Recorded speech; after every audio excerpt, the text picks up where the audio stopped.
basketball starts right now. Folks, they don't get much bigger than this, especially not in Eastern Washington. As today at the McCarthy Athletic Center, it's the Washington State Cougars on the road to take on the Gonzaga Bulldogs in a massive WCC showdown. Welcome inside, everybody, joined by my broadcast partner, Stephanie Hawk-Freeman, and the third member of our broadcast crew, AJ Howell, who will join us later. I'm Austin Getz. Steph, you talk about this game. So much on the line between two programs playing really good basketball right now. It is. This is one of those games you circle on your calendar, and as we look at the standings here, something that's so important to keep in mind is when we go into the tournament in March for the WCC tournament, 1 and 2 seeds, they get a bye into the semis. 3 and 4 get a bye into the quarters. Every win is so important down the stretch here. Absolutely. The Portland Pilots are idle today, so Washington State could improve their position with a win, and Gonzaga with 2 wins over the Pilots and 1 over the Cougs back on January 11th could really put their stamp on the conference. We get you the starting lineups first for the visiting Cougars. Tara Wallach, Eleonora Villa, Estera Tahina, Jenna Villa, and Candace Petticoe, who's taking the place of Alex Koval, who is out today. For the Zags, Esther Little, Claire O'Connor, Taylor Dalton, Allie Turner, and the all-time leading scorer, Yvonne Ejim. Ejim breaking Heather Bowman's record on Thursday night at St. Mary's when she surpassed 2,165 career points. She comes into this game 2,178 on her ledger as she looks to keep building. Can we just say, like, the all-time of almost everything right here? I've got a scroll of her accolades. I mean, she's just phenomenal, and just soak up every minute that you got with her still here for the Zags. We will talk about Bonnie as the game goes on, and we'll talk a lot about this matchup. It's the Cougs, it's the Zags, and we're live for you on SWX. Settle in. This is going to be a lot of fun. Already, we can just feel the intensity of this crowd. The students camped out last night in the cold in their tents. First ever kennel camp out for the women's program, as it is a packed house here in McCarthy. Obviously heavily slanted towards the Gonzaga side, but some crimson and gray supporters behind the Wazoo bench. Missed shot the first time for the Zags, so here are the Cougars on offense. That's Jenna Villa with it now. Over to Eleanor Villa, no relation. And now Estera Tahina. 10 on the shot clock. Wants a screen from Petticoe. Instead, Tahina, long 2 on the way, off the rim. Ball loose on the floor, and it'll be Ejim who comes away with it and gets it up ahead to Allie Turner. Both teams off the mark on their first shot attempts today. Going back to that January 11th game in Pullman, it is a 69-61 win for the Zags down at Beasley Coliseum. Mid-range jumper on the way, off the mark from Ejim. Rebound by Eleanor Villa. And when you look at this, you talk about Wazoo being new to the WCC, and so they're not as familiar with some of these teams, but they are very familiar with Gonzaga. They have been competing year in and year out, so they know each other's systems fairly well. Absolutely. This will be the 5th time that Wazoo head coach Cami Etheridge will face the Zags. That shot off the mark and tipped out of bounds. It will go to Gonzaga. On the other side, for Lisa Fortier, this is her 10th matchup with Washington State. And again, they weren't conference opponents until this year. It's been a very fun non-conference matchup. In years past. We're used to seeing it in November, maybe early December, but seeing it in January and February sure has been a lot of fun. Yeah, there's been a lot of classic games come out of these matchups. Ejim not able to crack the goose eggs on the scoreboard. We're almost 2 minutes in without a bucket. Now the ball's loose, and we're going to get a jump ball that will favor Washington State. And both teams doing a nice job with those missed shots. They're actually getting bodies on their players. Both teams, you can see that the whole paint area is pretty much cleared out. See the fight for the loose ball. Talking to both coaches this morning. Rebounding battle, physicality, defense was the common thread we heard from both Lisa Fortier and Cami Etheridge. Eleanor Villa, 24 points in the loss to the Zags back in January, banks in our first bucket of the night. And LA Villa is just a master in that mid-range little floater runner in the paint that she really does damage in there. She is just so crafty. She's got a nice touch and release in there. Zags looking for the answer. Shot on the way from Claire O'Connor, knocks it down. The lefty puts the Zags in front. And that's huge. You start knocking down those outside shots, that's going to open up the paint inside for Gonzaga, and especially Ejim to go to work. You like that big-time shot by O'Connor. Tara Wallach to answer, can't quite do it. Taylor Dalton the rebound. Here come the Zags with the first time they started possession in the lead. And we'll get a travel here as Ejim was open on the three-point line. Looked like she was about to take one step forward into a mid-range jumper. Instead, shuffled the feet. Get another look at the Claire O'Connor three a minute ago. Good to see Claire, as she only played 9 minutes in the Zags' Thursday win at St. Mary's. Three on the way from Villa, off the mark. Dealing with a rolled ankle. You may have seen her suffer the last time we had the Zags here on SWX. That was their win over San Diego. So good to see Claire in the starting lineup. We heard from head coach Lisa Fortier her time might be limited today. Ejim can't connect, but an offensive rebound by Esther Little. Well, you go back to that made three. It always makes that ankle feel a little bit better, too. Gives you that little extra pep in your step. Candice Pettigrew denying the entry pass, I should say. But O'Connor gets to the ball. Her shot off the mark. Tara Wallach the rebound. Wallach the lone senior for the Cougars. And neither team's shooting very well right now, but I think it's just because of all the excitement from this game and this matchup. Everybody's adrenaline's running a little high right now. They'll settle in, though. Oh, a cutting Esther Little. Can't connect on the layup. Ejim offensive board and putback. You have got to find a body on Ejim, especially on those O boards. She is just relentless. She has a nose to go and hunt those down. You've got to get a body and push her out. Cougars can't afford to give up the second chances. Back in that loss at Beasley Coliseum, they gave up 13 offensive boards that night. Another shot off the mark. The Cougars have started 1 of 7 from the field. Zags not much better at 2 and 8, but they do have the lead. Near turnover, ball's loose. Esther Little wins the race to it. Allie Turner will settle things down back near half court. Turner off the screen, pulls up, and that one off the mark to the right. Offensive rebound Villa, defensive rebound Villa. Now the other way, it's Jenna Villa for 3. Off the mark a little long, and a foul on the inside. This is gonna go against Esther Little, it looks like, as Tara Wallach was going for the rebound. So first foul of the game, it goes against the Englishwoman. And a wealth of subs coming in for the Zags. Bree Salenbine, Inesh Betancourt, and good to see Mount Hybens back out on the floor. She has missed the last 6 games. The last time she was on the court, Steph, was in that game at Pullman. Yeah, and she was really getting on a roll for the Zags. She was averaging double-digit point-wise the 2 games before that, and then she had a monster board game with 13 rebounds against the Cougs, and gives Gonzaga a little more size and depth in that position. Wallach's 3 off the mark. Also coming in for the Cougars at that last stoppage, Diana Mendez in for the first time. Salenbine, pass over to Turner. Allie drives behind the back dribble, kicks it off, gets it right back. 5 minutes to go here in the first quarter. We just got started. If you're joining us a little bit late, you haven't missed much. Offense has been tough to come by. And Little can't connect. The floater just a little bit off. A couple of unkind rolls off the rim, Steph, for Esther in the opening minutes. Yeah, she really needs to see one of those go down because they're giving her space. They're letting her shoot that, and if she can just see one go down, that's going to build that confidence there. Cougars have missed their last 6 shots.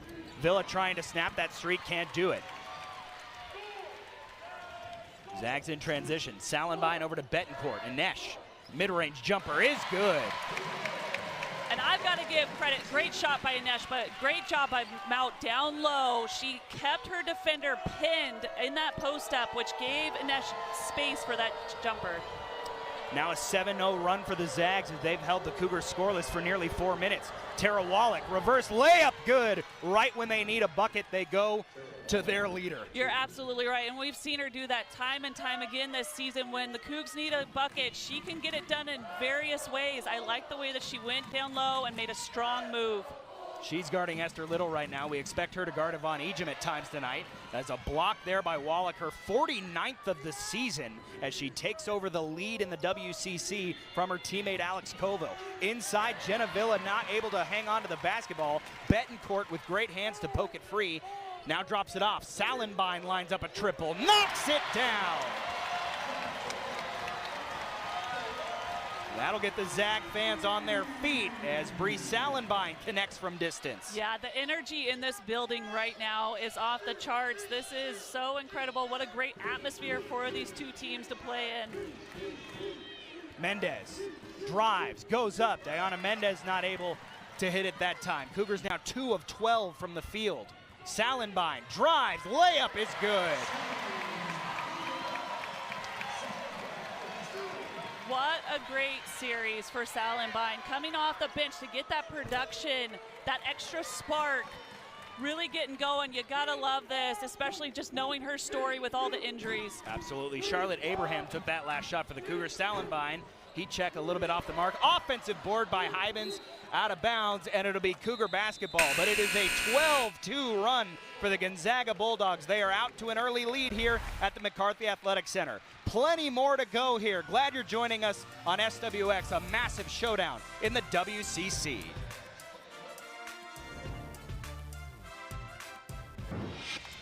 Tonight's keys to the game brought to you by Northern Quest Resort and Casino. Earn your bragging rights at Northern Quest with more slot machines, table games, restaurant lounges, and luxury hotel rooms than anywhere else in the region. Northern Quest, yes, the best. More at northernquest.com. Steph. Hey, if you're Gonzaga, you got to guard the three-point line. Washington State is first in the conference in 3 attempts and makes. They make just over 7 threes a game. And then turnovers. This has kind of been a story for Gonzaga this year. In the first matchup, Washington State had 20 points off of Gonzaga's 22 turnovers. Now, if you're Wazoo, you got to be physical. You got to embrace that in this game. You can't shy away from it. And then the boards. In that first matchup between these two teams, Gonzaga out-rebounded the Cougs 45-22. Well, we already told you these two teams know each other well, and these two coaching staffs know each other very well. For more on that, we send it to the third member of our crew, AJ Howell.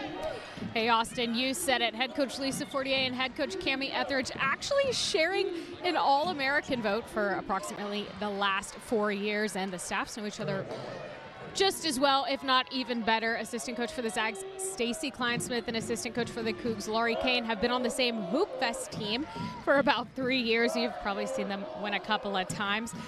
Stacy said she heard that Laurie was still playing a decent amount and still pretty good. That might be an understatement that I summarized there. And it's worked out for them well. Stacy said she's glad that Laurie's on the bench and not on the court today. They said that their relationship overall has not changed now that they know they're going to be conference opponents for a little bit and more than just rivals 1 game a year. Guys? Thank you. Yeah, the Tomato Street Ballers, you'll see them on SWX every summer at Hoop Fest there at the Elite Court. Meanwhile, it was a Tara Wallach bucket and then a stop by the Cougars, who have got the lead just down to 6. Steph, what do the Cougs need to do maybe in this last minute and 40 seconds to kind of go into the second quarter with some momentum? Yeah, I think you got to keep getting the ball to Wallach. Honestly, she's been the one to knock down some shots for him. She's been aggressive, and you got to get him going. Abraham high off the window, banks it in. Or go to the freshman. Abraham, she is a strong, multifaceted player. I really like her. She is a true competitor, and no hesitation there to attack the rim. McKinley Dalen in for the first time today for the Zags. Here's Anesh Betancourt. Over to Dalen at the arc. Now Bree Salenbine. Just over a minute to go in the first quarter. It's been Zags out to an early run, but the Cougars have strung together some buckets. Allie Turner nearly banked that one in. Dalen, an offensive rebound specialist, goes up and gets fouled. She'll go to the line. Yeah, you got to really appreciate the way that Dalen comes in and battles on the board. She may not put up a lot of points, but that's okay. You can still affect the game in so many different ways. And she gets in there and battles on the glass. Yeah, the Minnesota transfer with one of my favorite stats just looking over the numbers. She's got now 33 offensive rebounds to just 34 defensive rebounds. So not only does she rebound, but she rebounds on the offensive glass almost as much as she does on the defensive glass. Yeah, and just think about all those extra offensive opportunities, possessions that she's giving her teammates and her team. Able to split the free throws there. Minute to go here. It's a 5-point lead for Gonzaga. Washington State has played really well over the last couple minutes. Inside, Diana Mendez just has the ball swarmed away from her. Taylor Dalton running the floor. Ejim lays it up. Was a little bit off the mark. Offensive glass, though, for the Zags, once again lending to a second scoring opportunity, and Wallach now 50 blocks on the season as she rejects her countrymen from behind. The two Canadians showing no love there on the inside. Abraham for three. No good, Ejim the rebound. Zags can hold for the final possession. Shot clock is off. And now after starting hot, it's Gonzaga who has missed their last 6 shots from the field. 10 seconds left in the first quarter. Salenbein to the elbow. Gets her defender in the air. Dalen mid-range shot off the mark. Ejim, it's out of bounds. It'll be Zags basketball here with the chance to do something with 1.9 remaining. And we've seen them in moments like this. They'll throw a little lob up to Vani. It's got the look of it. She's so athletic. She can just go up there and grab it. Subs coming in for the Cougars. Stara Tahina back in, as is Candace Pettigrew. It's Anesh Betancourt doing the inbounding under her basket. Looking for somebody. Gets to a cutter. Shot up, and another foul will put Dalen on the line. And that one coming with just 0.5 seconds remaining. Yeah, it looked like it was almost a broken play, but Dalen keeps moving, makes herself available, and then draws the contact. And the foul goes against Marta Alzina. So Dalen goes back to the line, able to connect on the first.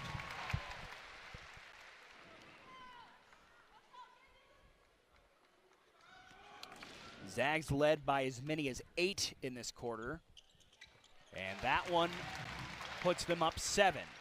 That's how the first quarter ends. A lot of fun here through one quarter at the Kennel. 15-8 the lead for Gonzaga. We'll take a break and come back. More hoops right around the corner. Glad you're spending your Saturday with us here on SWX.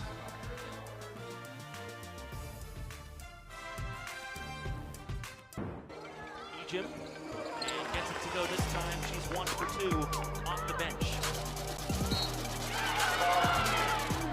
Well, you're looking at the journey from 0 to 2,178 career points for Yvonne Ejim to take over Heather Bowman's mark as the all-time leading scorer. She passed that historic mark that stood for years on Thursday at St. Mary's. One of the true goats of this program. We'll see it here in a minute. Just what a special, special, special player. For more on Yvonne Ejim, who continues to just defy all logic of what we've seen from a player, we'll send it over to AJ Howell, who has more after she caught up with Ejim before the game.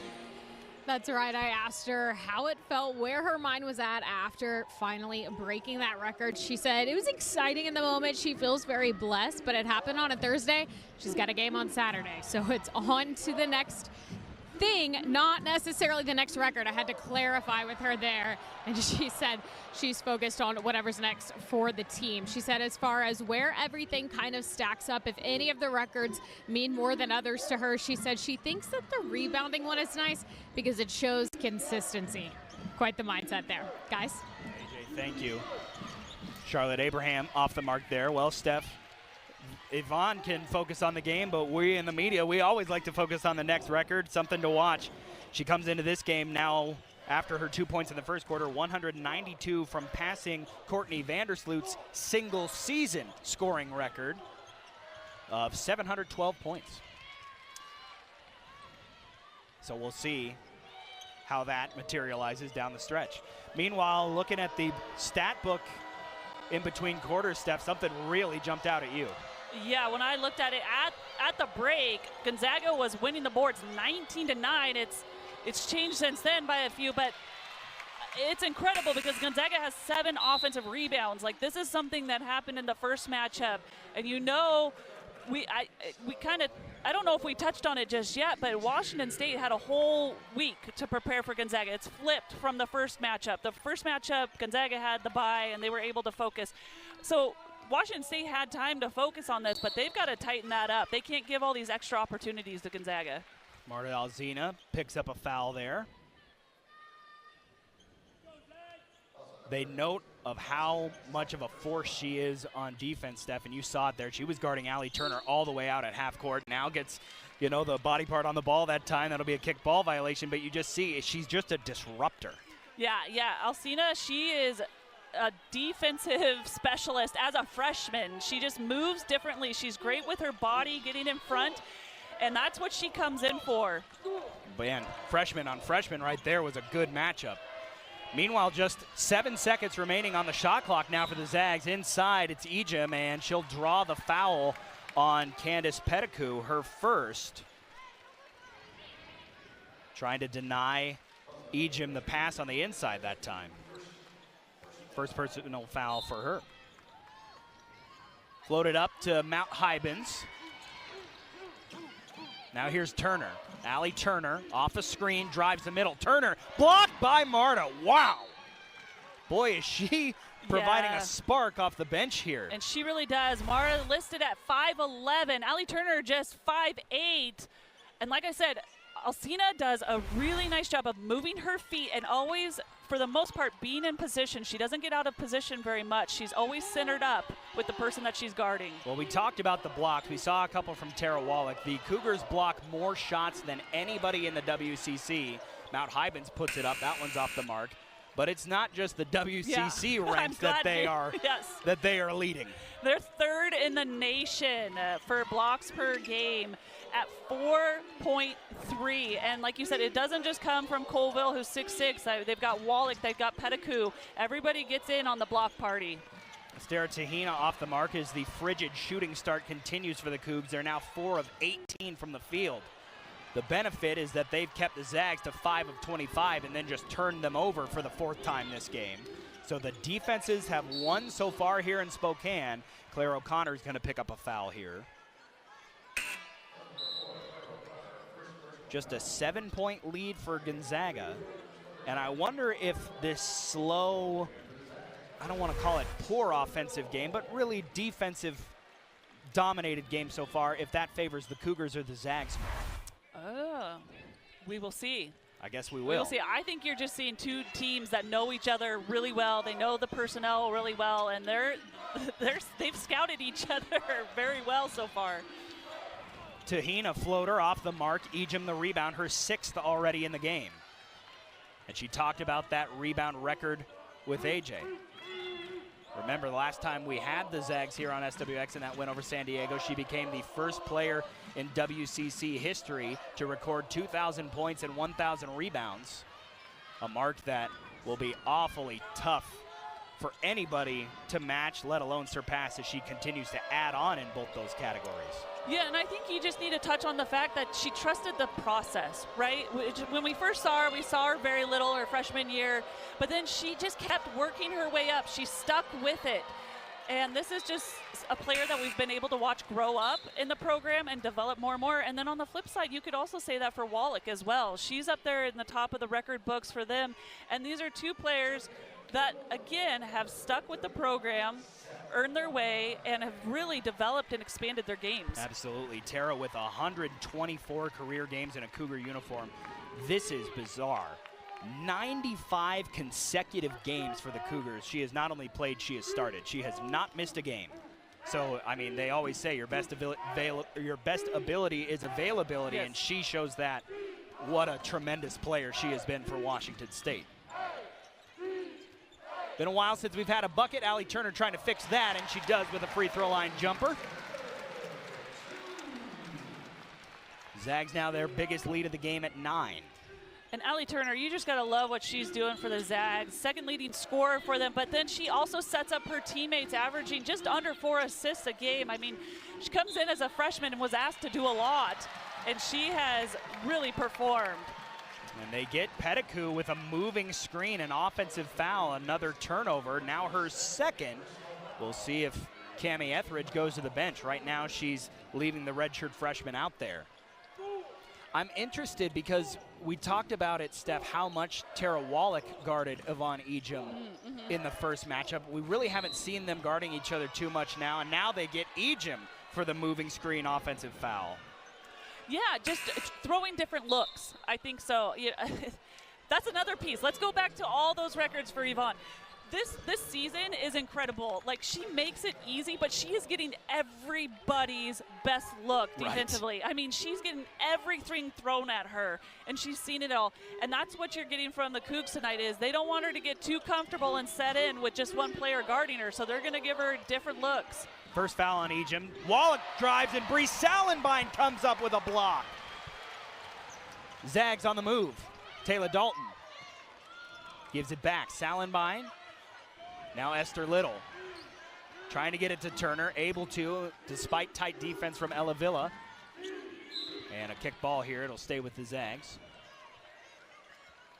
Bree Salenbine, you know, talking to Lisa Fortier, she points out correctly that the Cougars are probably the tallest team in the WCC as you see the Salenbine block, but Bree's not any bit short of 6'2", and she can get up there and guard as well. I was just going to say, she gives them a whole different look with that length coming in. She can run the point. She can come in and shoot lights out. And we've seen her really attack the rim also. Just the confidence that she's coming off the bench with, just a huge spark. Here she is with the ball in her hands. Drives through the lane, puts it up, can't get it to go. Tipped around, another offensive board for the Zags. They have a huge margin in that category. That now their 8th offensive rebound. You see the Cougars trying so desperately to just deny the ball away from Ejim, and we have a foul away from the basketball. We'll take a break and come back. 17-8. Washington State trailing, Gonzaga in the lead here at the Kennel.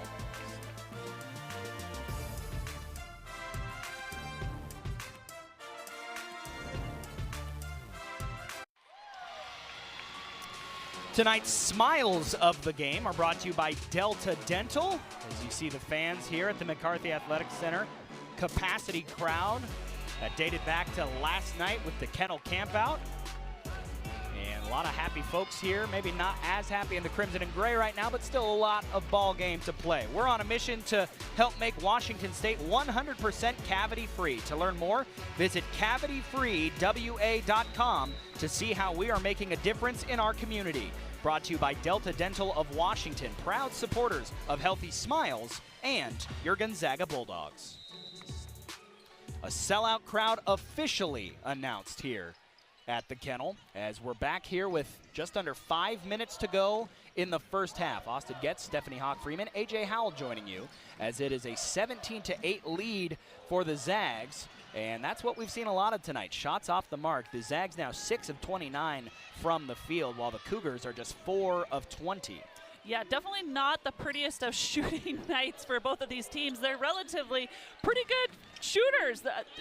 Gonzaga second in the conference, Wazoo fourth, and finally gets a three-pointer to go by Gardner. Yeah, boy, did the Cougars need that from Kira Gardner. Their first made three. They had missed their first 7. Shot off the mark once again. The Zags crashing the offensive glass. This time it'll go off of Esther Little's hands and out of bounds. So the Cougars once again with a bucket when they needed to keep this deficit manageable. 17-11. Washington State led it 2-0, but it's been the Zags in front ever since. Yeah, now, you talk about, sorry, Austin, but going back to that three, so important. Washington State, to touch on this again, they're first in the conference with 3 attempts and makes.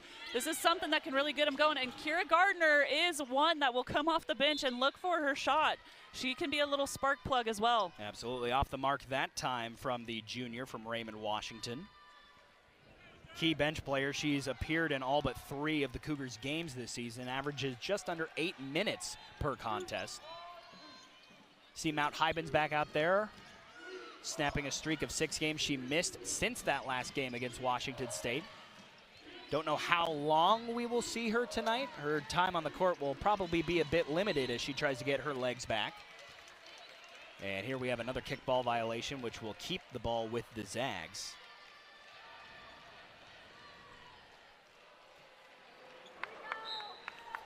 Three and a half minutes here in the first half. Inbounds to Hybens, to the corner. Allie Turner, 3 on the way. Short, Hybens offensive board and puts it back in. 10th offensive rebound, and it leads to a second chance bucket. Yeah, and you gotta like that for Hybens, right? She's been out just to have that follow through, the clean up the glass and the easy putback. I mean, that's gonna put a pep in your step and get her going.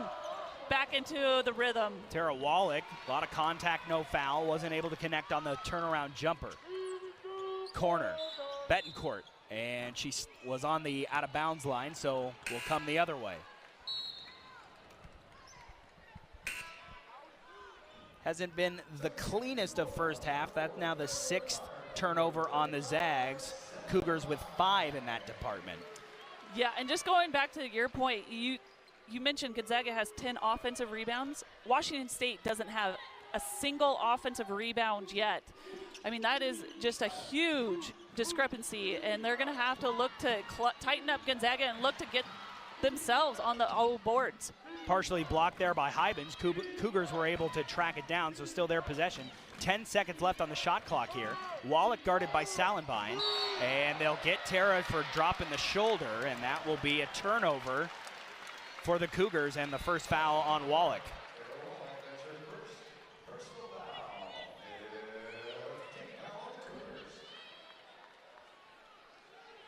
See Cami Etheridge and the Cougar coaching staff. Just lowered, like you said, lowers the shoulder. Bree, nice job of taking it right in the center. Here's Hybens with it. Off to Turner. Allie Turner. Now over to Inesh Betancourt. 10 seconds on the shot clock. Betancourt steps through the lane, puts it up, can't get it. Tipped around, another offensive board. Wraparound pass from Salenbein, but it's Tahina who tracks it down. Astera Tahina trying to win the race. Goes up and can't score, but does draw the foul. Astera Tahina headed to the free throw line.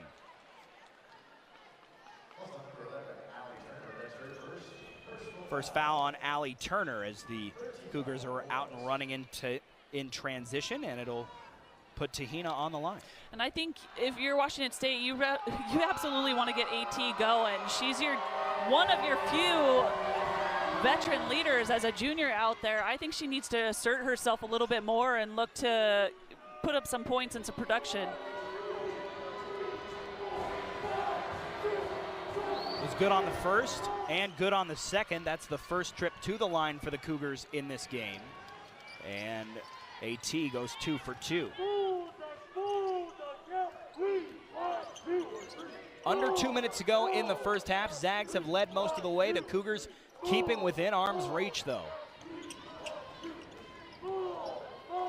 Turner. Now Salenbein, 10 seconds on the shot clock. Pass to Claire O'Connor, who's back in the game. Her shot a little bit off the mark.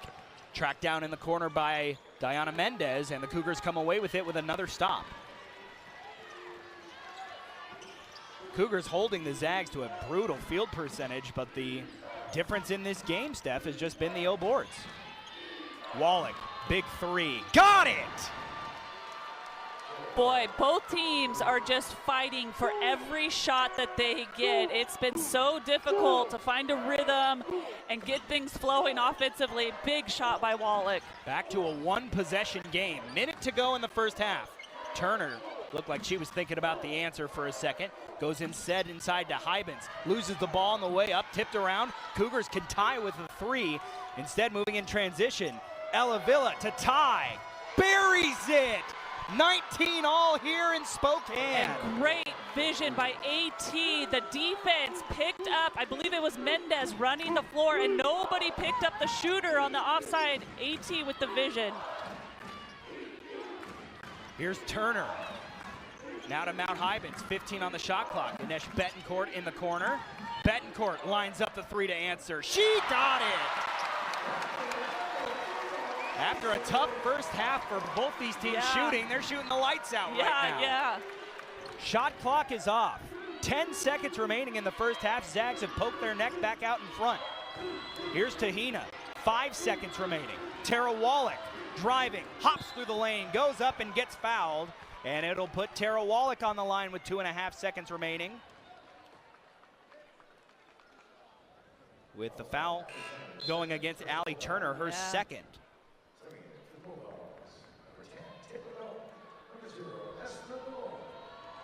Big free throws coming for Wallach, a 74% shooter this season.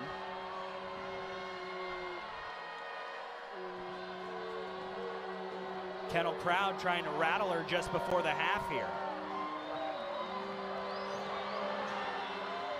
First one does rattle out.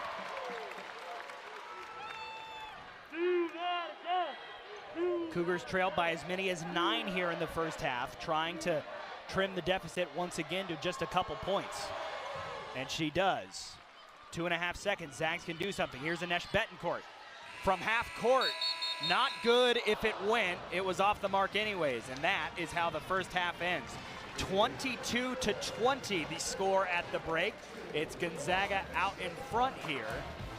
And we'll hear from head coach Lisa Fortier. Just a quick thought, Steph, on the first half. Boards, offensive boards. Gonzaga's got 11, Washington State with just 1. You look at it also, bench points. Gonzaga's outplaying them from the bench players, 15 points to 5 points. That's a big discrepancy as well. And we have head coach Lisa Fortier with AJ Howell. AJ. Coach, you guys were out to a somewhat comfortable, at least a run early on. Now things are a little bit closer. What changed? Well, baskets are hard to come by right now. They're being really physical, and you know, this is not a great game for fans. It's not like there's not a lot of balls that are going through the basket right now on either side. So I think it's just it's been a good defensive game, but it's been an offensive challenge. What's your message to your team at the half? I think we're getting some good shots. I think, you know, some of these things, these are shots that Bonnie makes, that Mount makes, that Mick makes. So I think we need to just keep trying to figure out those good shots and have the confidence to knock them down. Thank you, Coach. Thanks. Guys. AJ, thank you. I don't know about you, Coach. I think this game's great. 2-point game at half. What more could you ask for?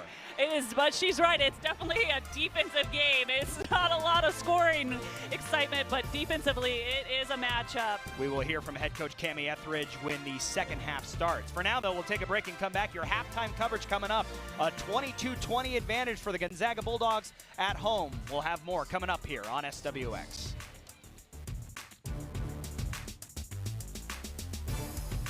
Back. It's an exciting day for us here at SWX and Nonstop Local KHQ. We're celebrating women in sports at the conclusion of this game.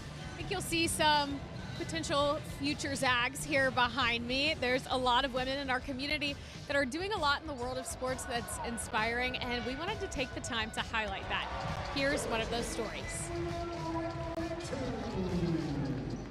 Viking sophomore Cadence Kivy is a baller.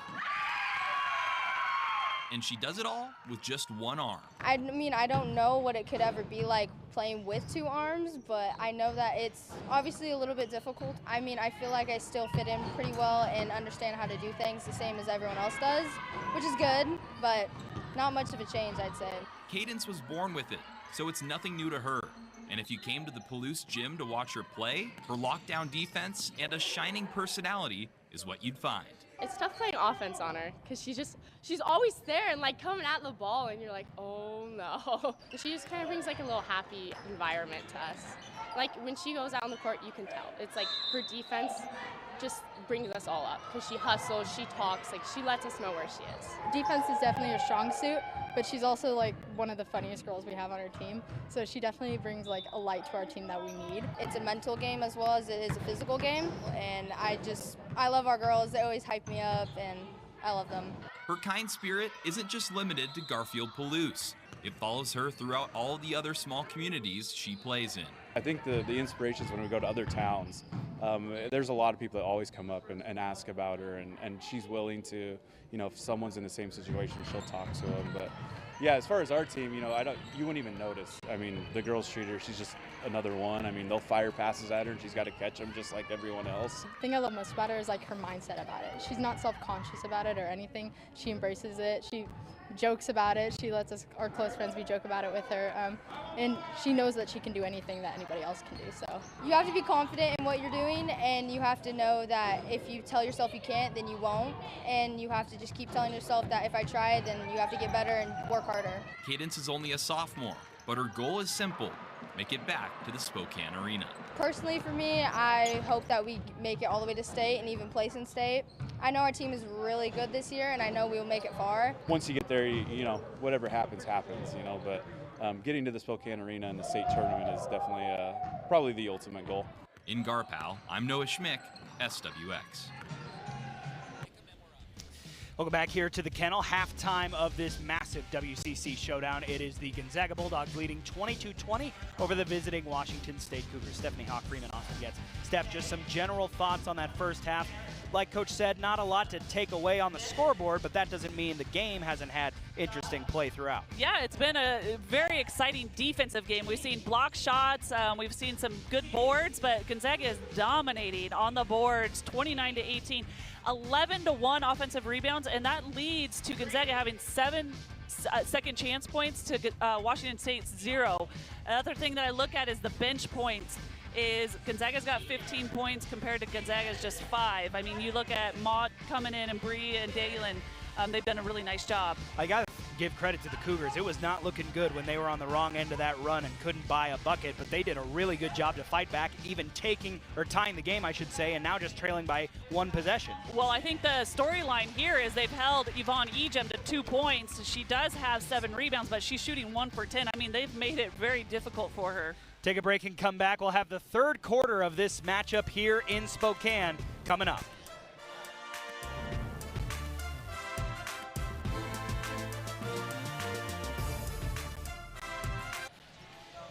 Welcome back. Gonzaga basketball is brought to you in part by Arby's, your delicious neighborhood meat crafters. Stop by Arby's today. Arby's, we have the meats.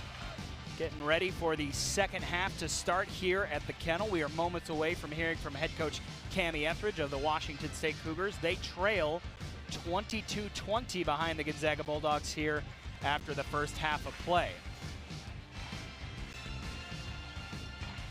Going over the numbers again, we mentioned not a great shooting night, but both teams finding success in other respective departments, especially on defense. Both the teams forcing their opponents into multiple turnovers. And we have head coach Cami Etheridge standing by. AJ. Yeah, guys, coach, you guys able to come back, make it a 2-point game at the half. What changed? I just thought we got a little bit better defensively and offensively. I mean, it's a low-scoring game. Just got a little bit better movement. They made us stand around again in the first quarter. They did that at our place. But tough environment. I think our kids had to get used to this, and they did a little bit better as the game went on. You said it a low-scoring game, but the ability to hold Yvonne Ejim to just 2 points at the half, I mean, how are you guys able to do that? Yeah, I really like how we're playing on the defensive end. Got a good scheme, making every basket hard for them. Got to rebound a little bit better, and again, at some point, one team's going to break away and score some points. I hope it's us. Thank you, Coach. Appreciate it. Guys. AJ, thank you. All right, Steph, while we have a minute or so, just key to victory for each squad. If they're going to come away, they're going to pull away, like Coach Etheridge said. What has to happen for first the Zags, then the Cougars? You know, I honestly, for either team, I think it's whoever's the most aggressive for the last 20 minutes. So really, who is going to be the one that's going to go all the way and stay the most disciplined and execute in the 20 minutes. You know, Coach Etheridge talked about her offense being a little stagnant and not moving around. They are very effective when they move that ball around and they get those paint looks. And it's not necessarily always through the post. It's the points in the paint. It could be a drive. It could be a cut. And Gonzaga on the same end, taking care of the ball, and I think as you work, make the defense work and get the matchups that you want, I mean, it's hard to believe that Yvonne may not break out. I mean, Coach Fortier talked about it, how these are shots that we make, and so you anticipate that those shots are going to eventually fall. All right, we are ready for the start of the second half here on SWX. Glad you're with us. Austin Getz, Stephanie Hawk Freeman, and AJ Howell joining you. We'll flip sides. It'll be Zags basketball to start. Looks like the same starting lineups for each squad. Actually, looks like Taylor Dalton is in for the Zags. And actually now we will switch it back, and it will be Cougars basketball to start. So I'm going to, Austin, I think so Dalton did start, I believe it's Mendez. Oh, excuse me. Yeah, instead of Pettigrew out there. Gotcha. So same starters for the Zags and one change for the Cougars, who start with the ball here trailing by 2. They have not led since it was 2-0. Trying to tie it up here. Villa drives and ties us up. And that's the paint looks that I was mentioning about Villa. Like I said, she's got that soft little touch. Gonzaga talked about how they need to have that help side rotation, that help side defense to kind of close that up. And I think that's why Washington State was so stagnant in that first half. Ejim guarded by Pettigrew. Mid-range jumper, rattles it home. Didn't have that working in the first half, at least through her first attempt in the second, able to connect. Yeah, she's a veteran. You know she's going to keep sticking with it. She's not going to get down on herself. She's going to keep going for her shots, and she knows they'll eventually fall. She was 1 of 10 in the first half. Kick out. Pettigrew, not a volume three-point shooter. Mendez knocks it down. Diana Mendez with just her 7th made three-pointer of the season, and the Cougars are in the lead. And Mendez last week had a tremendous week for the Cougs. This is a player, a young player, a freshman who's definitely going up in the right direction. She had big games. She's so athletic and long. She's a lot of fun to watch. Claire O'Connor, nice little turnaround jumper off the mark, but Yvonne Ejim there for another offensive rebound and putback. Now 12 offensive boards in the game for the Zags. Villa had 24 points in that first game. What a feed there. Tara Wallach not able to connect. And then on the second effort, she will go to the free throw line as she looks up to the rafters, had a cookie there and just wasn't quite able to bury it. It's just one of those that you're so surprised to see yourself that open that it almost just makes you tense up a little bit and you short that shot. Esther Little picks up her second foul. Second trip to the line for Tara Wallach, and she's good on the first.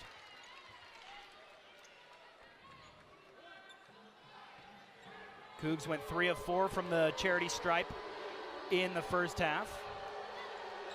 And now 2 for 2 as Wallach now with 10 points in the ball game.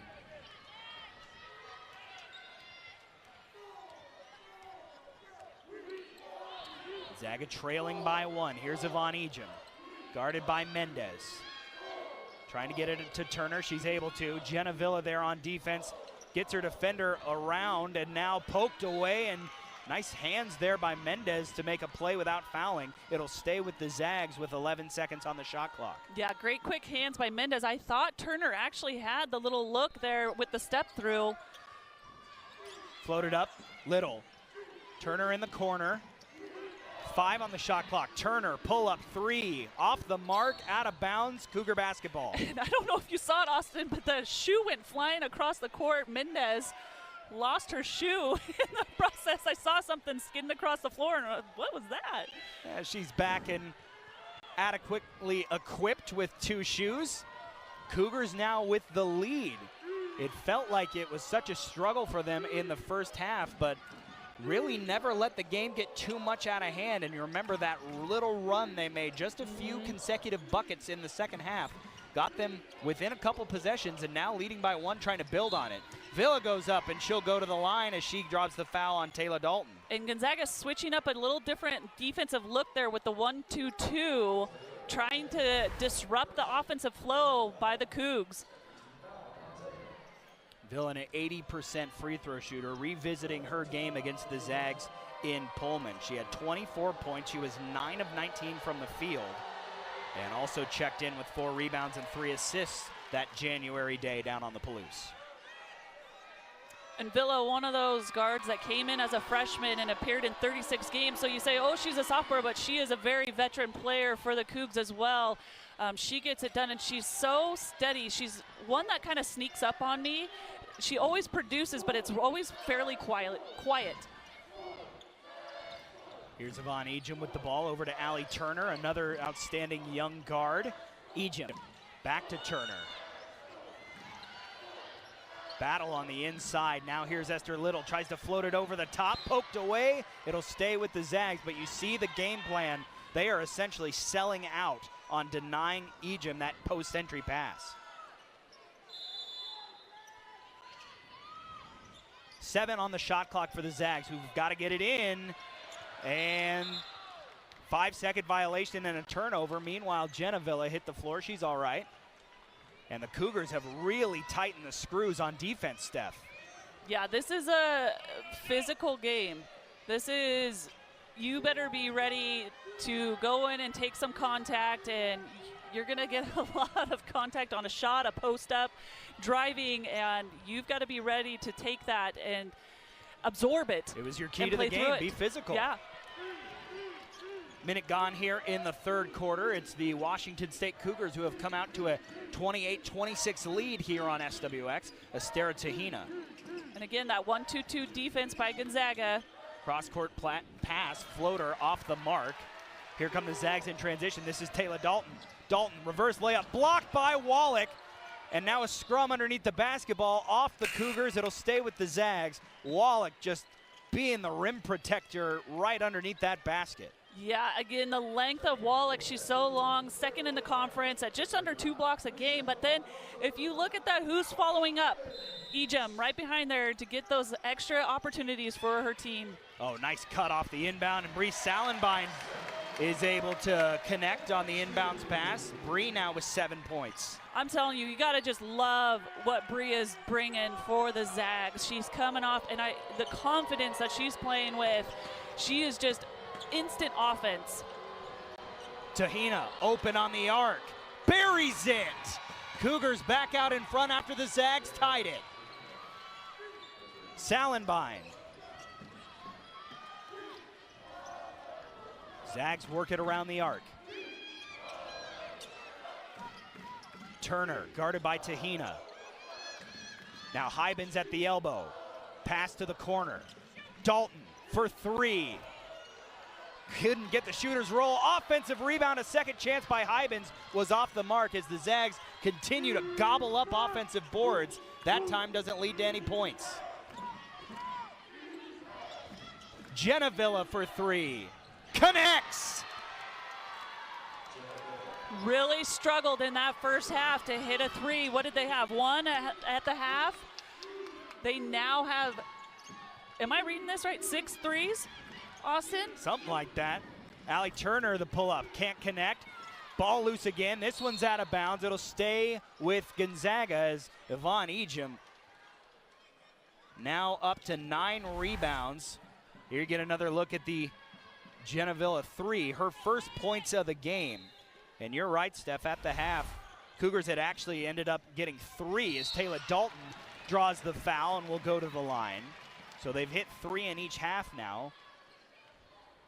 And Dalton trying to cut the deficit. Yeah, you're right. In that first half, though, they didn't have a 3 for a really long time, and Missed it wasn't their until first late. 7. Yes, yeah. So definitely finding the stroke, and when they get going, it's everybody gets involved. You're seeing Genevilla, AT, Wallach hit some 3s.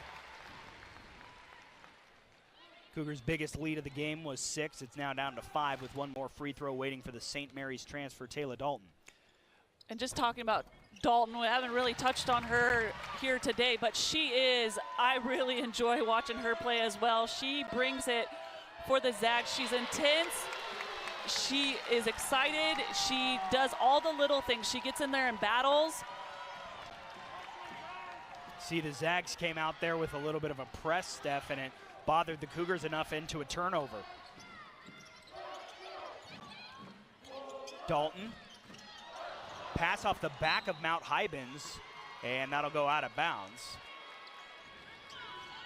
I think that was trying to come to a screener coming up off the screen from Hybens, and I think Taylor just put it a little too far inside. 5 minutes to go in the third quarter. The Washington State Cougars have taken the lead. Ella Villa behind the back to the elbow. Pull-up jumper. That's good. She's starting to warm up, Steph. Yeah. She does it, like I said, she does it quietly, but there was a great read. Hybens was there initially to show and then backed off, and so she just took the jumper. Villa joining Wallach, each with 10 points. Here's Mount Hybens. Strong drive, can't connect. Ball's out of bounds off Ejim, and it'll be Cougar basketball. Wazoo up 36-30 midway through this third quarter. Back and forth we go at the Kennel. Don't go anywhere. Why would you want to miss this game here on SWX?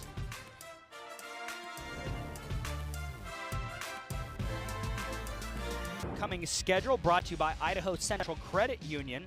Getting a look at what's next for the Zags? They go to Oregon State trying to beat the Beavers after the Beavs got the best of them in overtime here at the Kennel. Then it is a huge 3-game homestand. LMU, St. Mary's, and San Francisco. That February 20 matchup against the Gales you'll be able to see here on SWX. And the Zags close out the regular season at Pacific and then at Santa Clara. We will get the Cougars' upcoming schedule in just a moment.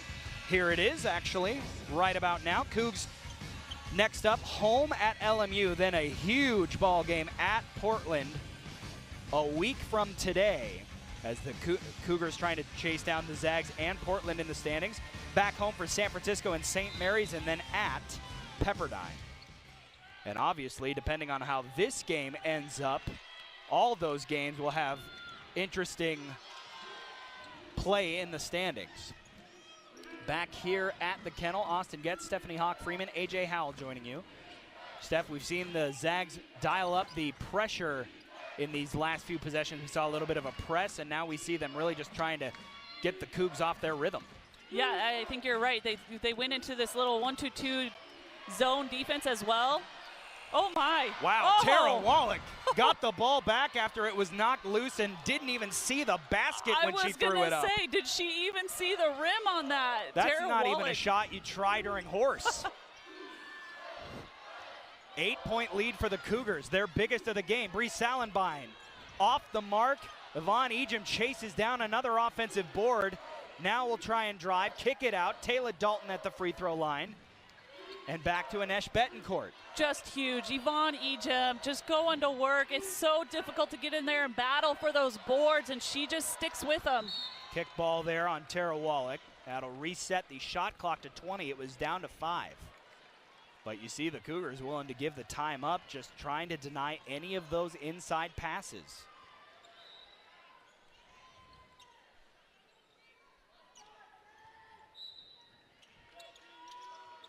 .38-30, 3.5 minutes remaining in the third quarter, and Yvonne Ejim just takes the mid-range jumper and splashes it. It is just so pretty when it releases from her hands. It's just so soft and online.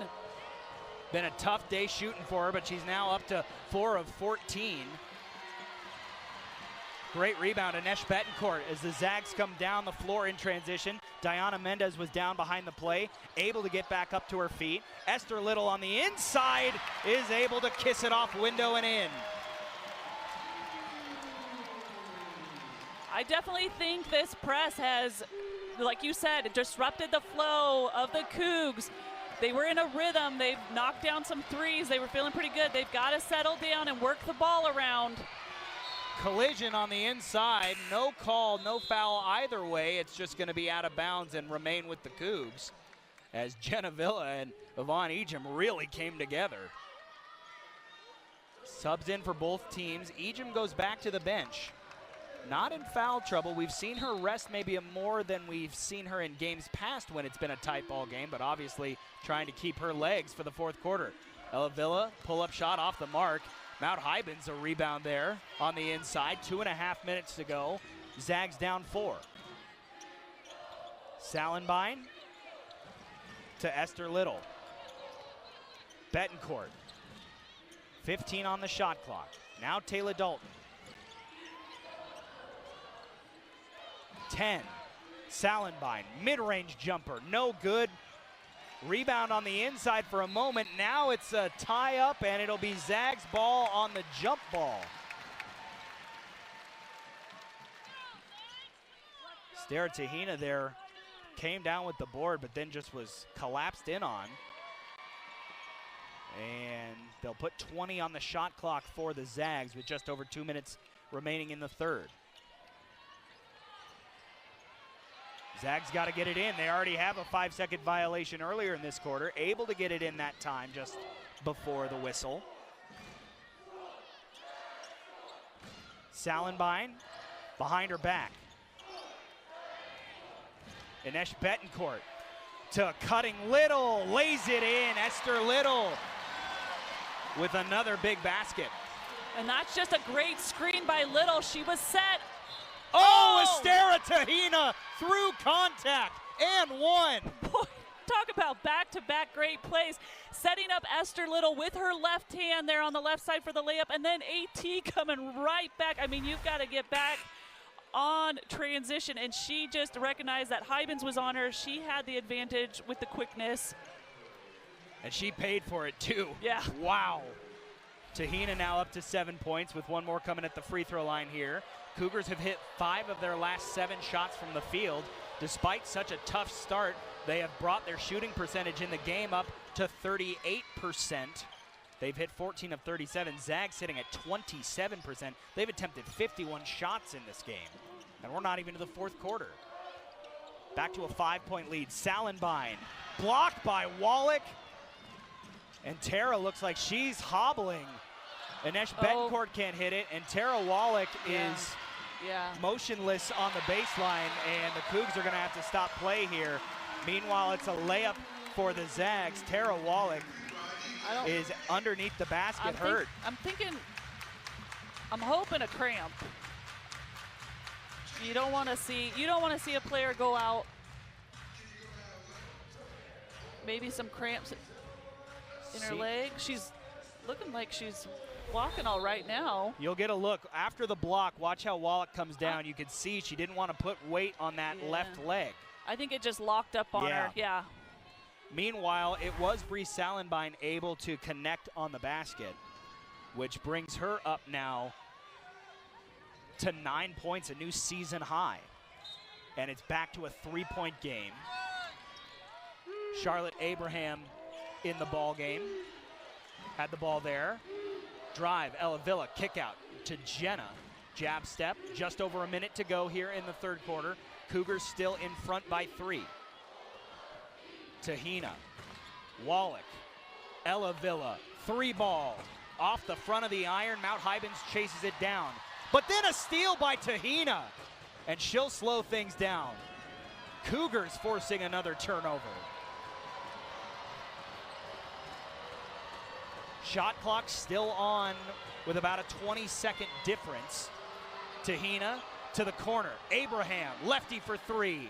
That one's off the mark, tipped out of bounds. It's Zags basketball.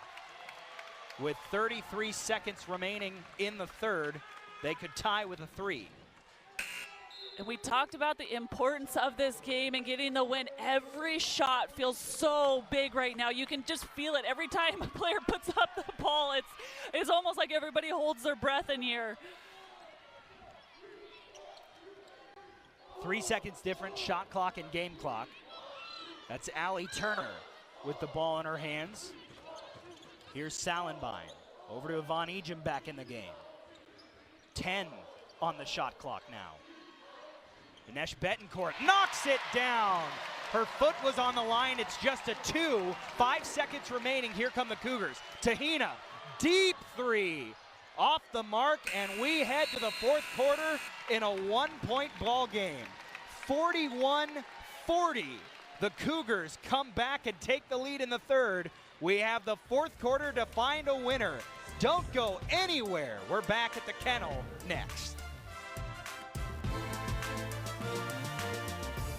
Gonzaga high-speed move of the game is brought to you by TDS Fiber, and it was this nice screen and roll to the basket by Esther Little. The feed from Inesh Betancourt leading to 2 points for Little.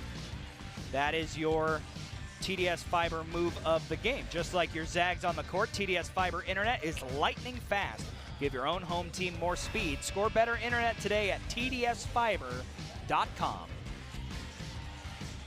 Hang on to your hats. Here we go, folks. It's a 41-40 ball game as we head to the fourth quarter. Washington State on the road in the Kennel, leading the Zags by the slimmest of margins. And Austin Getz, Stephanie Hawk-Freeman, AJ Howell joining you on the broadcast. Steph. And I think it's worth repeating. Gonzaga is winning the boards 42-23. That has led to 17-2 advantage in second chance points.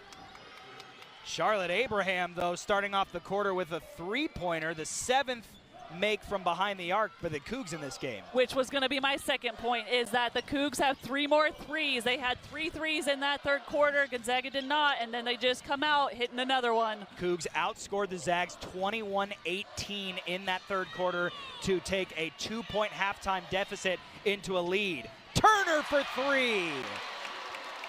What a mishap by the Washington State defense there.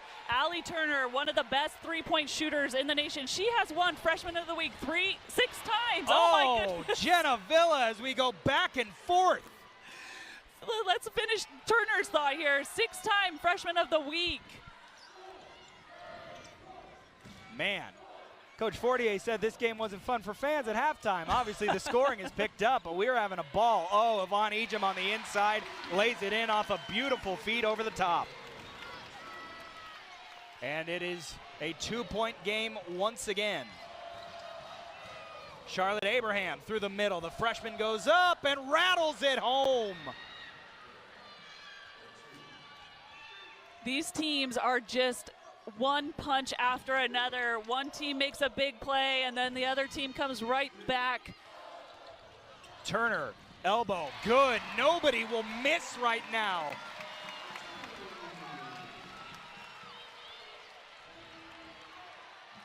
What a ball game. We promised you an important, impactful game. That is what we've got. Ella Villa, Tara Wallach. Wallach drives. A lot of contact, puts it up. She gets fouled. She will go to the line. Home fans wanted a call on the push-off.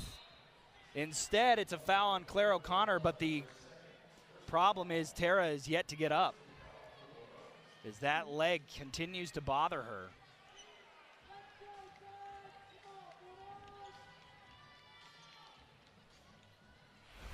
And you now can up see to her here, feet.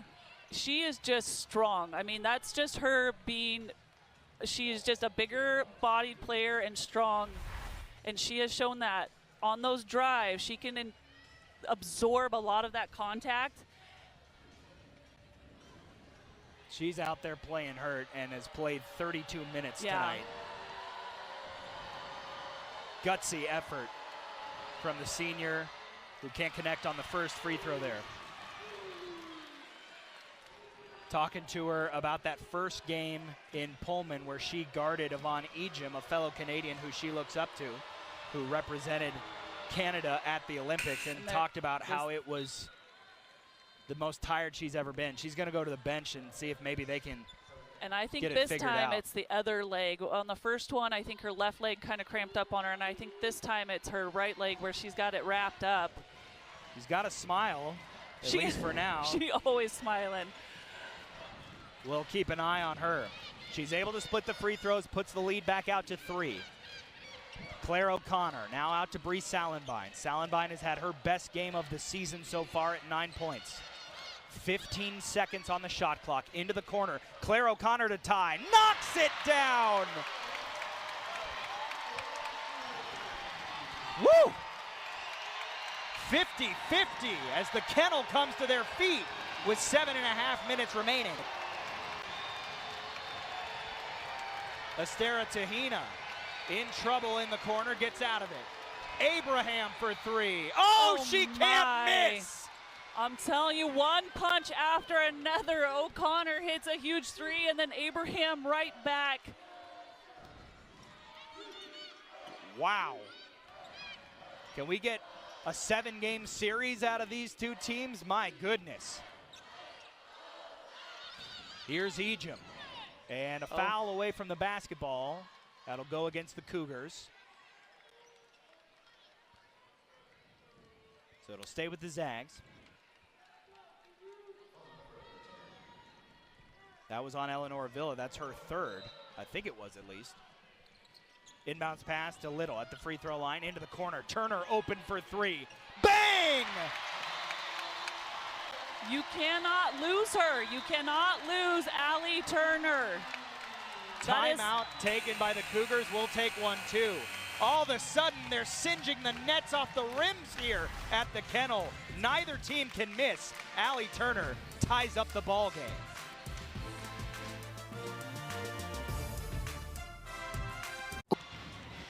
Welcome back. If you feel like nobody's missing a shot right now, that's a good take on your part. The Zags have hit their last 7 shots. The Cougars have hit their last 4, and nobody has missed a shot here in the fourth quarter. It's a 53-53 tie with 6 minutes and 46 seconds remaining here on SWX. Austin Getz, Stephanie Hawk-Freeman, and AJ Howell joining you on the broadcast. Steph, I don't know what you're saying in that huddle right now. Obviously, you want to limit the open shots from the other team, but right now, no notes for the offenses. It's like the rim expanded by like 3 inches. It's everybody is finding a rhythm, and they are locked in right now for both teams. Tara Wallach not out on the floor for the Cougars. We'll keep our eye on her. She's on the Cougar bench. Charlotte Abraham has been excellent in this fourth quarter. Here's Diana Mendez on Ejim, puts it up. Ejim draws the foul. Mendez goes to the line. Just the second foul on Ejim, a player who's not a stranger to flirting with foul trouble, not there tonight at least, and Mendez will go to the free throw line. Remember, she was the one that kind of started the three-point shooting with that early third quarter three. Yeah. Good looking shot there as she knocks it down. You know, on the season, her percentage doesn't show that she's a super great three-point shooter, but the Washington State Cougars definitely know that she is. They said it's just a matter of time before she starts showing it. Well, Cammie Etheridge, and we look back, this is on tape if you want to go find it on the WSU YouTube page. Talking before the season about some of the new faces, she says that Mendez has the potential to be the best player, to ever come through the program. That is a high level of praise. Very much. Von Ejim shot off the mark. Now it's just a scrum on the floor, a jump ball. It'll be the Zags ball. Claire O'Connor comes out of the bottom there with the basketball.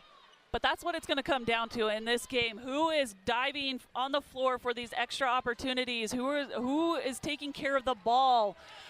Every possession matters as we go down to the last 6 minutes in this game. 1 point lead for the Cougars. Inbounds coming here for the Zags. It's into Bree Salenbine. And now a foul. And this is going to go against the Cougars, giving the Zags the ball on the baseline, and I believe it went against Diana Mendez, her second personal. The 4th team foul on the Cougars in this quarter, so they're out of fouls to give. Inbound, Salenbine cuts, goes up, and is in double figures for the first time this season. And I thought that was great by Bree there. She wasn't quite solid. She was a little off balance on that, and she took that power dribble to get herself back in a position where she could finish that strong. Tahina out to the arc. Ella Villa, floater off the front of the iron. Ejim with the rebound. That gives her 11, as she's got her 11th double-double of the year. Allie Turner pull up 3. That one's off the mark. Ejim blocked by Mendez. What a recovery by Diana. And now here come the Cougars, down by 1 in transition. Inside, and this one's going against Salenbine. And now the Zags are out of fouls to give. How's your blood pressure, partner? Mine's through the roof. Oh my, I am just on edge with every play. And it, like I said, it's just one big play after another, or a big shot, or a big block, or an offensive rebound. This has just been another great classic game between the Cougs and the Zags. A long history of those. Of course, an 8-point win for the Zags in Pullman earlier this season. Last year, the game went into overtime. The Cougars getting the win. Mendez, a second 3. Wow. Coming off a 15-point, 10-rebound performance, her second double-double of the year, she continues the stretch of good play. We'll take a break as Claire O'Connor just not quite able to get the and one to go, but she's going to the line with a chance to tie it. 5 minutes to play here in Spokane. Cougs up by 2.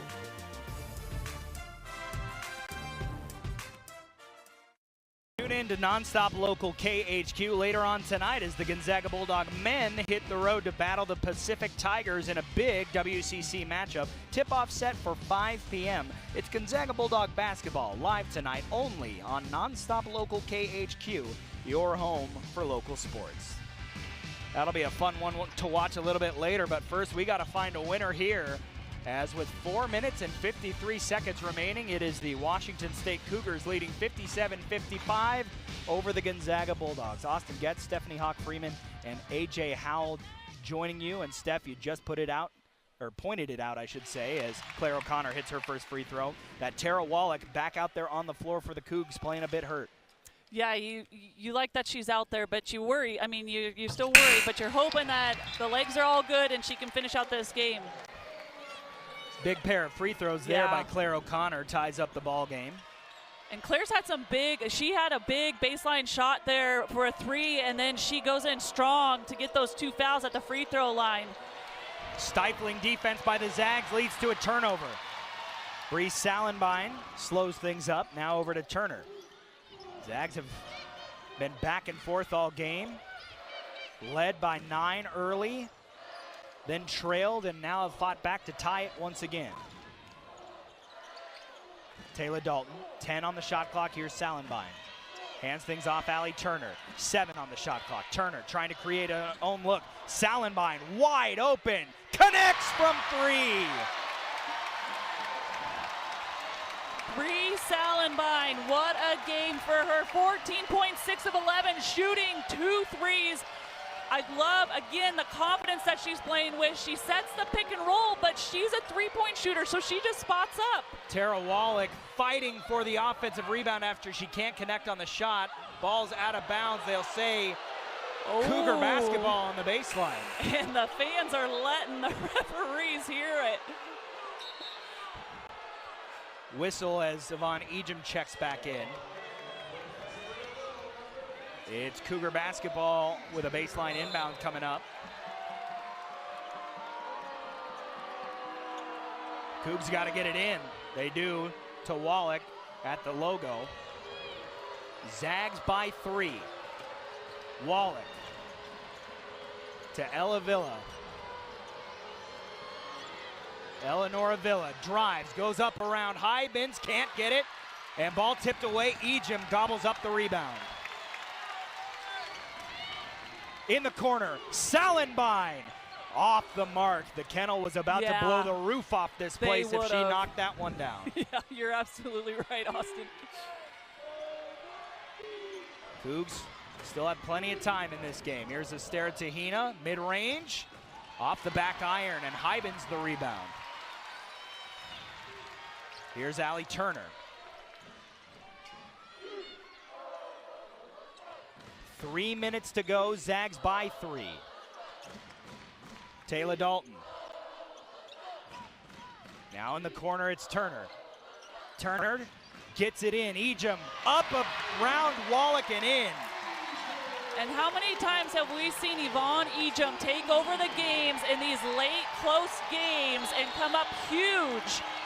And a timeout taken by the Cougars to talk things over after they go down by 5. Zags fans getting into it here at the Kennel. All right, partner. What's the message from Cami Etheridge in that huddle?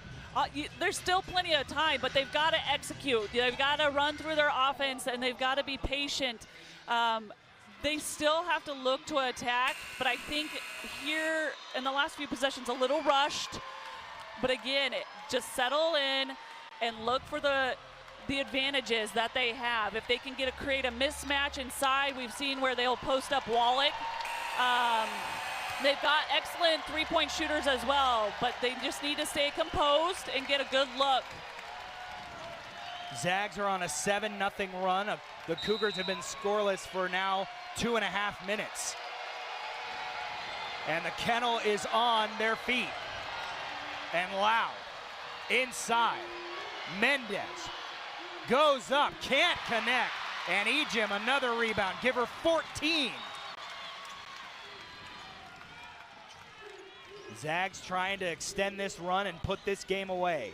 And again, for Gonzaga, same idea, like you just need to be patient, get a good shot, get a good look, don't force anything. Claire O'Connor, front iron, no good. Rebound Tahina. Zags trying to go in transition. Wallach back to Tahina, back to Wallach. Big 3 on the way. Boom from Tara Wallach, back to a 2-point game. Well, big shots by your veteran players here. We saw Vonnie hit that shot down the side, and then Wallach with the 3. 16 points for Wallach now. Under 2 minutes to go. Allie Turner mid-range off the mark. Rebound Cougars. They could tie or take the lead. Mendez looked like she was stepping into a 3. Like the confidence from the freshman. 90 seconds to go. Estera Tahina back to Mendez. 3 on the way. And a foul. That'll be 3 at the line for Diana Mendez. I did not. If we could get a replay of that, because I didn't see it from my angle, but at first I thought the whistle was away from the basketball. They got it on Claire O'Connor on the closeout. Mendez goes to the line. Tough angle. 2 to tie, 3 to take the lead.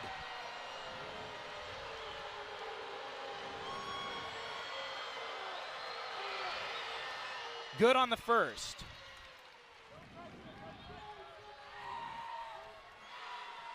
So you want to play college basketball, huh? Toe the line in a game like this with a chance to tie or put you in front.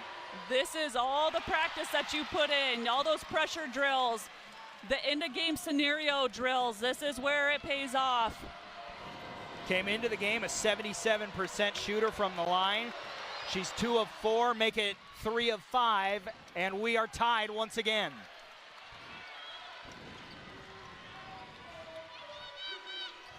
Taylor Dalton, Salenbine.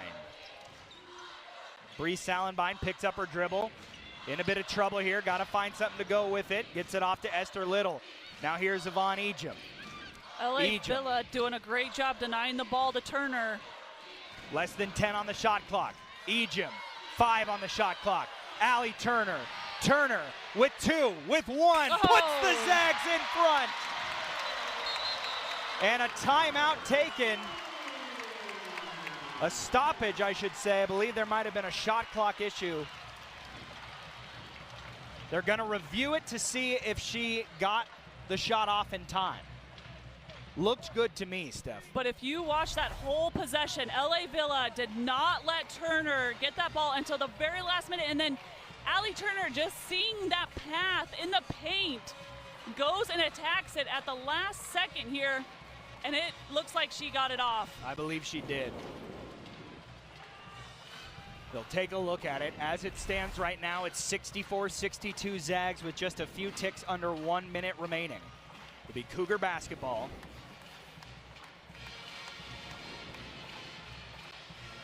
There's a discussion there from Lisa Fortier and company. A similar discussion being held in the gray huddle of the Cougars. I believe they said the basket counts. We're getting the ruling right now. Yep, we just got confirmation that is what they're looking at, making sure Turner got the shot off. What do you think the message there from Lisa Fortier is? Just be smart. I mean, foul-wise, you don't have a foul to give up. If you foul, you're going to send the Cougars to the free throw line. So you want to be smart. Right here, I mean, it's pretty obvious that it's off in time. Yeah, she got it off. Yep. And then if you're the Cougs, I think you look at, you can definitely put the ball in LA's, I mean, there's so many options, but Wallach and LA Villa, Mendez has been such a bright spot for the Cougs as well. She's really stepped up, especially in the second half. I believe after the stoppage, Cami Etheridge just elected to use a 30-second timeout, essentially giving her more time to talk it over. So it is 64-62. They adjusted the timing just ever so slightly. 58.8 now on the clock. Well, and with that timeout, Coach Etheridge will also advance that ball up to so they don't have to go full court against a Gonzaga defense. What a ball game we've had. 8 times we've been tied. 7 times the lead has changed hands. And with just under a minute to go, we'll see if the Cougars have an answer. This has just been a great basketball game between two really good programs and two very smart coaches. This is just so much fun because we've been able to highlight so many players. Inbounds to Tahina. Cougars down 2. Eleanor Avila with it. To Genevilla. Now Diana Mendez, who's had a great game, trying to work on Esther Little. Has to pass it off. 45 seconds remaining. 15 on the shot clock now. Eleanor Avila at the elbow. Picks it up. Out to Tara Wallach. Wallach with less than 10 on the shot clock. Ball's out of bounds. No, a foul. And that will put Tara Wallach on the line. They got Taylor Dalton. Yeah, right here at the end, right across the arm. Yep, pretty easy call there. Wallach, a 74% free throw shooter. 4 of 6 from the line today.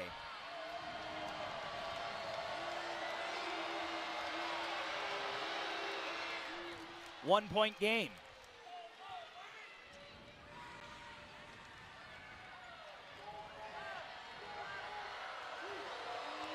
This to tie. And it's good. 18 points, a game high for Tara Wallach, and a timeout taken by Lisa Fortier to talk things over. 34.8 seconds remaining. The shot clock will be on, Steph. Do you try and hold it here for the last quality shot? Or do you look for just the first time you have a chance at a good look? Take it. I don't think you want a quick shot, right? You definitely want to work your offense to get. I would say you a good shot, yes, but you don't want it too early. You could want to pass it up for a really great shot. And honestly, I'm probably going to put it in Yvonne's hands. I mean, she has just shown time and time again in these late game situations where she just executes and can finish the play. Been a slower paced offensive game from her that we're used to seeing. 12 points. She's 6 of 17 from the field. The Cougars have done an excellent job guarding her. But I agree with you, partner. Sometimes you just got to let great players be great players. Yeah. The question is where they're going to give her the ball. If they're going to let her try and drive or if they're going to try and get her on the inside. The Cougars have all but double-teamed her trying to get those entry passes. Yeah, I think you give her a little space to work. Here we go. Start the clock. Claire O'Connor with it. Now here's Ejim. A tie ball game in Spokane. It's Allie Turner. Now over to Bree Salenbein. Salenbein drives and offensive foul. No, excuse me, defensive foul. My apologies. That will put Yvonne Ejim on the line. And the foul goes against Estera Tahina.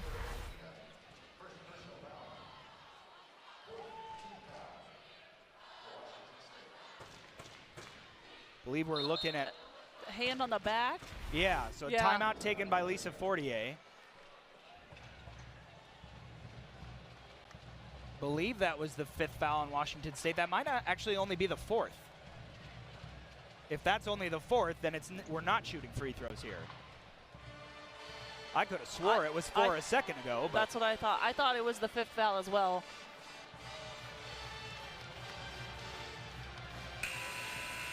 Quick 30-second timeout from Lisa Fortier. Cougars with 2 timeouts remaining. Zags now with 1 timeout remaining.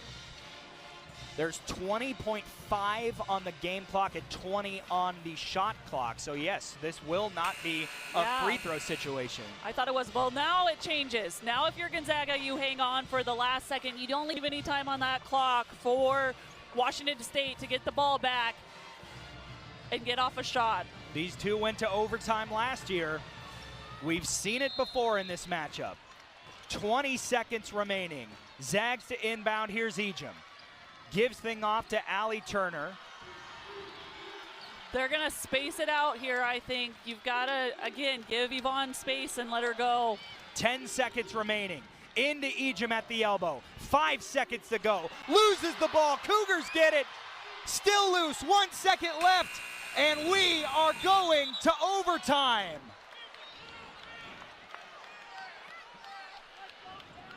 Wow, the Cougars once again able to get the ball out of Yvonne Ejim's hands, and time expires on regulation.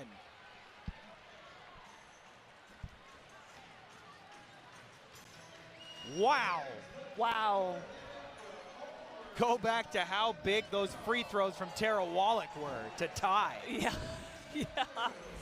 Here's the last sequence. You'll see Ejim get it with just above 5 seconds remaining, and then I couldn't tell if Mendez got a hand on it or if Ejim just lost the ball. Yeah, it was blocked a little bit, but it didn't look like Mendez had her hands and there was moving them. It looked like she just squared up, and the ball got bobbled a little bit there. All right, put 5 on the clock. We're headed to overtime. Why not? What a game this has been. All right, while we have a minute just to reset, let's revisit how we got here. A miserable first half for both teams. The Zags got out to an early first quarter run that got their lead out to 9.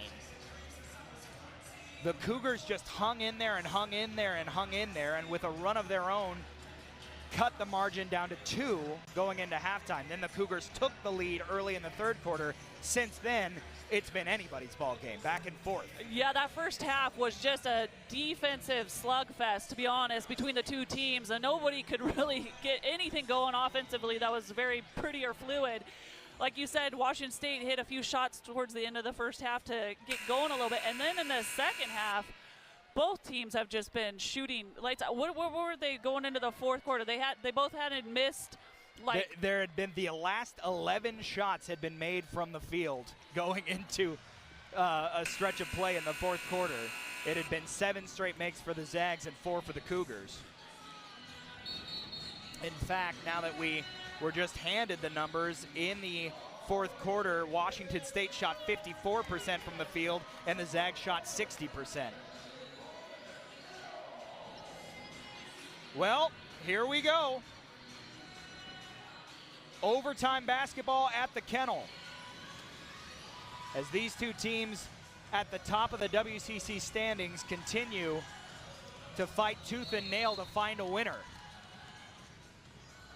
We're underway, and it'll be the Zags with the ball first in this 5-minute overtime period.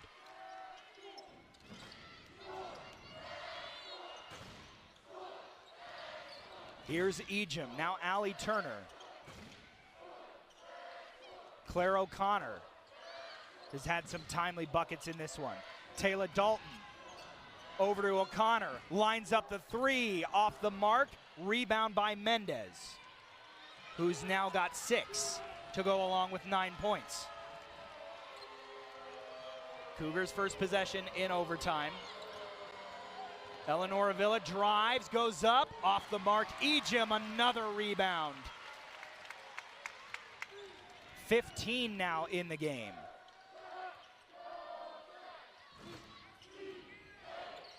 Allie Turner. Inbounds pass, Ejim down to the floor, passes it off, extra pass, Turner for 3, got it! Oh my goodness, Yvonne Ejim from her back made the extra pass. Talk about taking advantage of a broken play, keeping your head and getting 3 out of that. Zags back in front.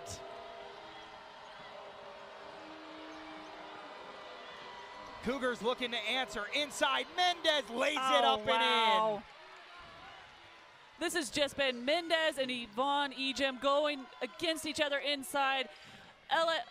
LA Villa and Turner on the outside. These matchups have just been incredible to watch. High-level hoops here at the Kennel. 1-point lead trying to be 4 for the Zags, but Allie Turner not able to connect. This one's tipped out of bounds. It'll be Cougar basketball. Home fans thought it went off Tara Wallach. The referees disagree. Lisa Fortier also thought it might have been tipped off of Wallach. Again, though, the importance of every possession. 67-66, Zags in front, Cougs with the ball. Just over 3 minutes to go.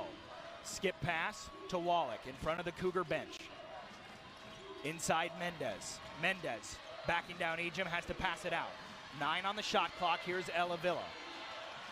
Villa drives, scoop, layup goes, Cougars in front. And how now a loose ball, Tahina the steal, gives it off Villa, high off the glass and a foul. Well, let's just back up here. Let's catch our breath here for a second. Villa How difficult was that shot, that first shot that she made where she held off Yvonne? Look at how far out she had to shoot that. Well, that's not the one she made. The one before that, same thing. And then AT, the awareness, that's a couple times now where she has picked off that inbounds pass. Eleanor Avila on the line, just 1 of 2 in the game, can't connect there.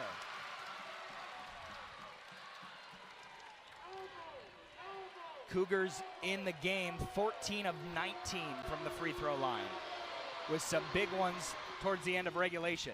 It's a split trip for Villa. Cougars up by 2 here in the kennel. Still 2.5 minutes to go in overtime. Allie Turner trying to get it into Ejim, who's fighting with Mendez for position. Ejim drives. The senior goes up and banks it in. So patient, just waits to see what the defense is gonna give her, and nothing's easy, but Yvonne makes it look easy. 14 and 15 for Yvonne. 15 boards, 14 points. Tahina off the iron and off the mark. Tie game, Zags come away with the possession. Bree Salenbine back in the game with a big rebound. Give Bree Salenbine a double-double, 14 and 10. Allie Turner once again trying to go into Ejim. It's a kick ball. Stay with the Zags. Correction, 9 rebounds for Salenbine, so just 1 shy of a double-double. 69 all with 1 minute and 49 seconds remaining. It's Zags basketball. Taylor Dalton to do the inbounding. Turner steps into a corner 3, off the mark. Salenbine an offensive board. Extra possession, Dalton, free throw line, jumper's good. The 21st offensive rebound of the game for the Zags puts them back in front. 90 seconds to go.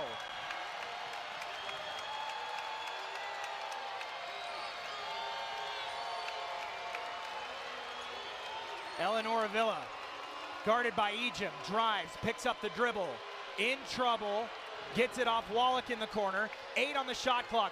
Tipped away from Wallach, but it gets over to Genevilla. Wallach for 3. Off the mark, Ejim another rebound. 1 minute to go, it's a 2-point lead for Gonzaga.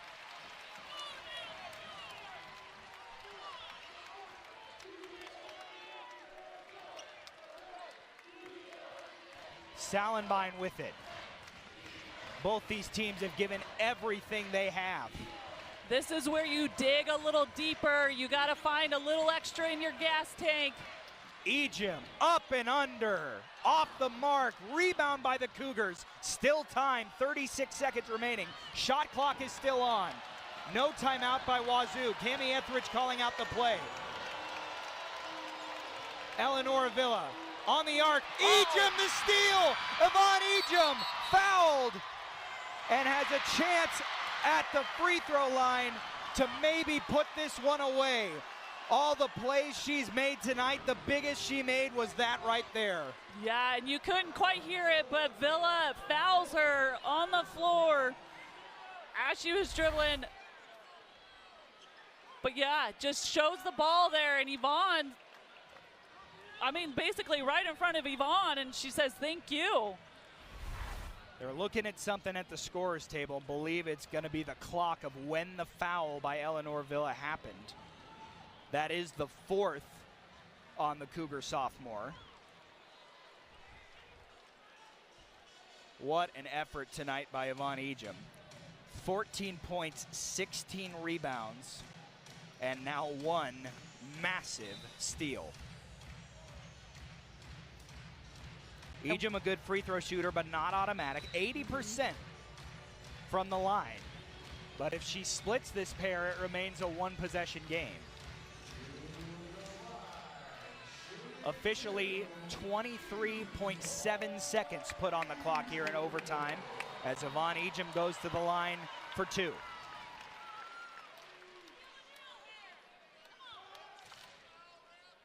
And a hush for the first time today falls upon the kennel.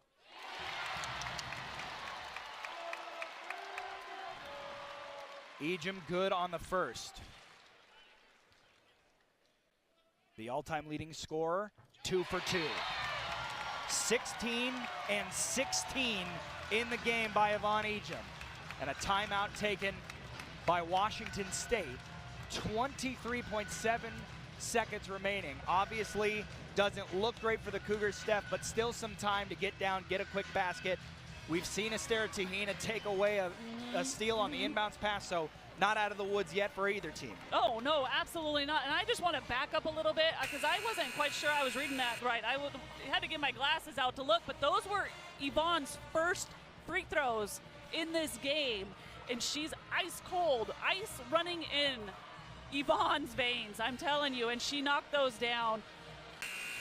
Incredible, but you're exactly right. This Washington State team is a team that just doesn't give up. They fight until the very end, and they've got a lot of weapons as well. They're going to go look for a quick 2, and like you said, they've had some success with some turnovers.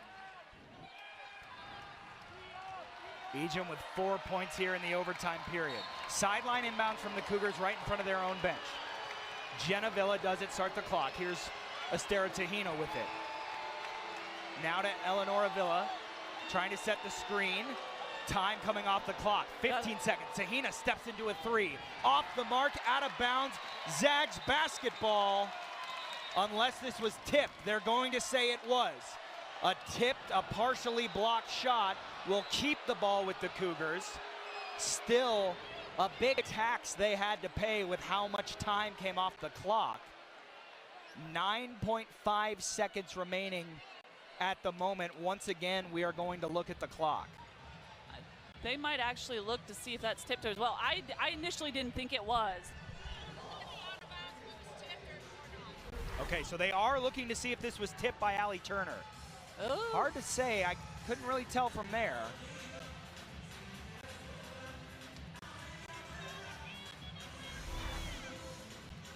Big review here. If it stays with the Cougars, it's a baseline inbound with 9.5 seconds remaining, down 4. You need an insanely quick basket. Here's another angle at it. We'll see if Turner was able to get that right hand on this shot from Tahina. I think maybe she did. It's hard to say. But either way, even if this stays your basketball, I can't imagine that's how you wanted things to go if you're the Cougars, with how much time came up before you got a contested look. You're exactly right. Yeah, and it was all pushing to get a couple shots. They camped out last night to get in the doors for this game. And no matter how cold they were or if they got the sniffles come Monday, I have to imagine everybody in here is saying it was worth it. I'm with you. This is just why the McCarthy Athletic Center is such a special place in women's basketball. You don't find these types of atmospheres in very many arenas across the country. Cami Etheridge told me earlier in this week they thought they'd have no friends in this building on Saturday, and she said she wanted it that way. She said her players would rather play in front of the most hostile environment there is than nobody in the stands. Well, they played in front of 6,000 today, and we're 9.5 seconds away from finding a winner. Cougars retain the basketball, so they do say that shot was tipped by Turner. So the Cougs still have life here. 9.5 seconds remaining. They have to get a quick shot. Inbound, Wallach, contested 3. Off the iron, Ejim the rebound, and she will hold it, and that will do it.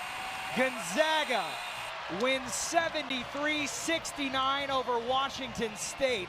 They complete the regular season sweep over the Cougars, and Yvonne Ejim finishes with 16 points and 17 rebounds.